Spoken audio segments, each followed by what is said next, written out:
అందరికీ నమస్కారం. అంత్యక్రియలప్పుడు కుండలో నీరు పోసి రంధ్రాలు పెట్టి పగలగొడతారు. ఎందుకో తెలుసా?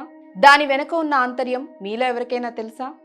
వాస్తవానికి శరీరం, ఆత్మ రెండు వేరువేరు. కలియుగ ధర్మం ప్రకారం మనిషి జీవితకాలం 120 సంవత్సరాలు. కానీ ఈ వాతావరణానికి, మందులకి, అలాగే మనం తీసుకుంటున్న ఆహారం వల్ల ఆయుష్ 100 సంవత్సరాల లోపు పడిపోయింది. ఇంకా కొందరైతే ఈ కొత్త రోగాలకు 60కే అంతిమ యాత్ర అవుతుంది. ఆత్మ చెప్పినట్లు శరీరం వినాలంటే శరీరం ఆరోగ్యంగా ఉండాలి. శరీరంలో ప్రాణం ఉన్నంతసేపు అందులో ఆత్మ ఉంటుంది. శరీరం చనిపోయిందంటే ఆత్మ అందులో ఉండలేదు.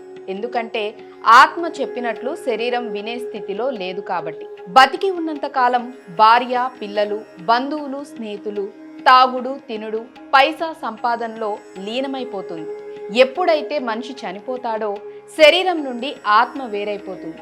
శరీరాన్ని దహనం చేసేదాకా ఆత్మ మళ్ళీ తన శరీరంలోకి చొచ్చి తిరిగి శరీరాన్ని లేపి మళ్ళీ తన వాళ్లతో కలిసి ఉండాలని ప్రయత్నిస్తూనే ఉంటుంది. ఎందుకంటే శరీరాన్ని కాల్చిన తర్వాత కూడా ఇంటి మీద, తన వాళ్ల మీద ఇష్టంతో ఆత్మ ఇంటికి రావాలంటే శరీరం మీద చల్లిన పేలాలు, ఈ బియ్యాన్ని పూర్తిగా ఒక్కో గింజను లెక్కించిన తర్వాతనే ఆత్మకి తన వాళ్లను చూడటానికి అనుమతి దొరుకుతుంది. అది కూడా సూర్యోదయం లోపు మాత్రమే. అంతలోపు లెక్కించకపోతే మళ్ళీ తిరిగి మొదట నుండి లెక్కించాలి. శరీరాన్ని చితిమీద పెట్టి కుండలో నీరు పోసి దానికి రంధ్రాలు చేసి చుట్టూ తిరుగుతారు. ఎందుకంటే కుండ నీ శరీరం లాంటిది, అందులో ఉన్న నీరు నీ ఆత్మ లాంటిది. కుండకు పెట్టిన రంధ్రం నుండి నీరు ఎలాగైతే వెళ్ళిపోయిందో నీ శరీరం నుండి నీ ఆత్మ బయటకు పోయింది. కుండను కింద పడేసి పగలగొడతాం అంటే ఇప్పుడు నీ శరీరాన్ని కాల్చేస్తాం. ఇంక నీకు ఈ శరీరం ఉండదు, నువ్వు వెళ్ళిపో అని ఆత్మకు మనమిచ్చే సంకేతం అన్నమాట.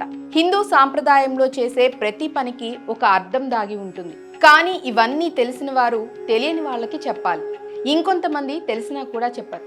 ఇలా ఎందుకు చేస్తున్నారు అంటే, ఏమో నాకు తెలియదు, మా తాత ఇలాగే చేశాడు, నేను ఇలాగే చేస్తున్నాను, కానీ ఎందుకు చేస్తున్నానో తెలియదు అంటారు.